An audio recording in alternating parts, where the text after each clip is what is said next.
Le RSA est tout d'abord synonyme de la solidarité qui est celle de la nation envers celles et ceux qui connaissent de grandes précarités. Cette solidarité leur permet aujourd'hui de survivre. Les personnes inscrites dans la grande pauvreté le sont pour des facteurs qui sont très multiples.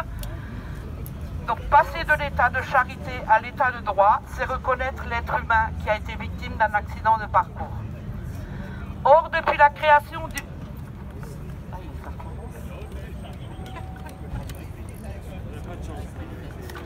Petit problème de lunettes, mais on va régler ça. Un peu de patience. C'est bon ? À l'heure actuelle, toutes les procédures sociales sont contrôlées et on peut constater que les quelques anomalies sont maintenues à un niveau acceptable. Il y a des économies à faire, mais surtout pas sur le RSA. Faisons payer leurs impôts à de grandes entreprises françaises qui y échappent. Cessons de distribuer de l'argent pour la recherche ou la compétitivité sans le moindre contrôle ni de contrepartie. Toutes les associations ne fonctionnent que sur l'engagement de leurs bénévoles. Cette notion est une notion essentielle, mais il faut souligner que l'engagement bénévole est de l'ordre de la vie privée. Dans le cadre d'un bénévolat, on peut et on ne doit contraindre personne à s'engager. Personne ne doit avoir à rendre de compte à qui que ce soit de son activité bénévole. Le bénévolat ne peut pas devenir une contrainte. Dévoyant ce principe, basé sur le don, le nouveau dispositif voté par le Conseil départemental du Haut-Rhin va à nouveau permettre d'utiliser les travailleurs gratuitement. On constate que l'esclavage n'est pas mort. Il s'est juste modernisé sous les oripeaux d'une conception de l'intérêt général, fondée sur une politique de la discrimination. Le Conseil départemental du Haut-Rhin va donc proposer aux bénéficiaires du RSA un contrat d'engagement réciproque assorti d'actions de bénévolat dont les manquements pourront conduire à des sanctions telles que la suspension de l'allocation, voire même la radiation du dispositif. Le bénévolat conclu dans le cadre du contrat d'engagement réciproque constitue l'ultime étape de l'ubérisation du travail, sans compter évidemment l'occupation de postes de travail en substitution des salariés et un effet domino possible sur le chômage. Le patronat en rêvait, mais le conseil départemental du Haut-Rhin l'a réalisé, la gratuité du travail. Il faut refuser une conception de la solidarité et de la justice sociale basée sur le rejet des plus vulnérables qu'il faudrait sanctionner et contrôler. Rejeter la responsabilité sur les personnes en situation de précarité permet de se dédouaner de ses propres échecs. Les politiques économiques ultralibérales désastreuses menées depuis plus de 40 ans ont creusé les inégalités et engendré l'exclusion des plus faibles.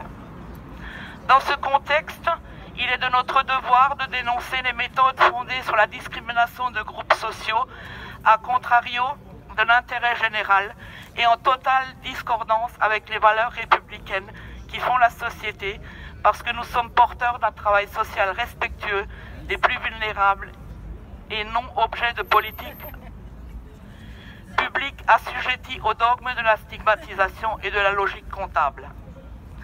Sans complexe, le Conseil départemental du Haut-Rhin avait voté à l'unanimité ce dispositif, que les bénéficiaires du revenu de solidarité active puissent faire du bénévolat pour enrichir leur parcours en exerçant une activité salariale.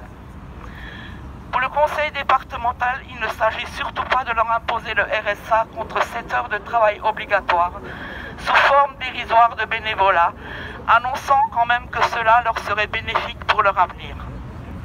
Nous rappelons que le bénévolat est par essence un engagement libre et volontaire, et c'est ce qui en fait sa force et sa richesse. Comment peut-on imaginer inverser le sens de la solidarité ? Nous rappelons que le RSA est l'expression même de la solidarité de la nation envers ceux qui connaissent de grandes précarités. La manière dont s'expriment les élus du département stigmatise les allocataires pour lesquels il est déjà difficile de se loger, d'entretenir un moyen de locomotion, de se nourrir décemment avec 462,49 € par mois pour une personne seule. Ils veulent qu'ils fassent du bénévolat à leurs frais alors même qu'ils n'arrivent pas à vivre. Soyons sérieux. Ce que les gens veulent, c'est travailler et avoir un salaire décent. Or, ce qui est proposé, c'est une activité qui ne sera pas rémunérée au sens du travail et empêche pendant ce temps-là les personnes de chercher un emploi. Ce n'est pas aux bénéficiaires du RSA et les plus démunis victimes des politiques d'austérité qu'il faut demander de faire du travail gratuit ou du bénévolat obligatoire.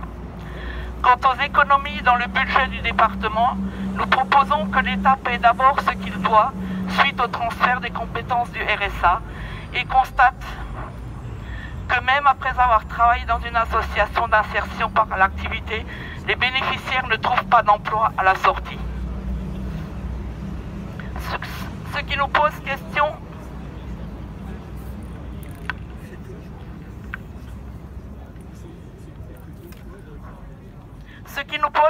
c'est la prise en charge du RSA par le gouvernement en échange d'un accompagnement forcé par les départements des bénéficiaires du RSA vers l'insertion dans l'emploi. Serait-ce sous forme de bénévolat obligatoire, de 7 heures considérées comme du travail contre la signature d'un contrat d'engagement réciproque entre le bénéficiaire du RSA et le responsable d'association.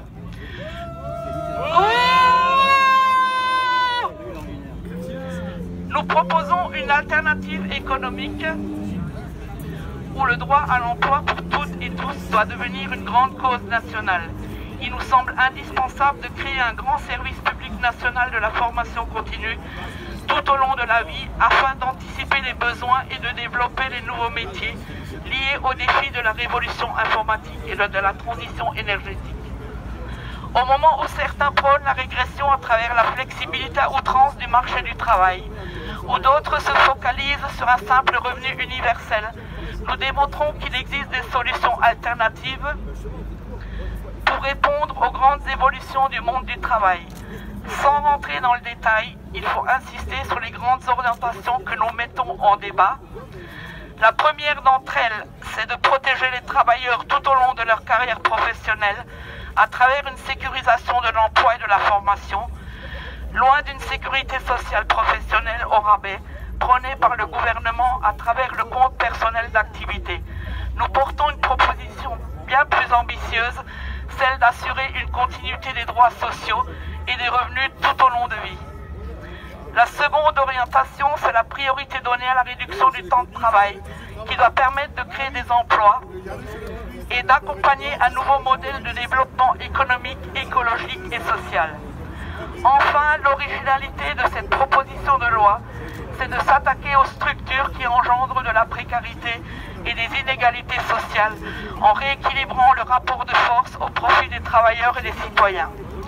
À l'inverse du gaspillage de fonds publics que représente le CICE, nous estimons qu'il faut une autre utilisation de l'argent pour le développement à travers des programmes de création d'emplois, de formation qualifiante, de recherche et d'innovation.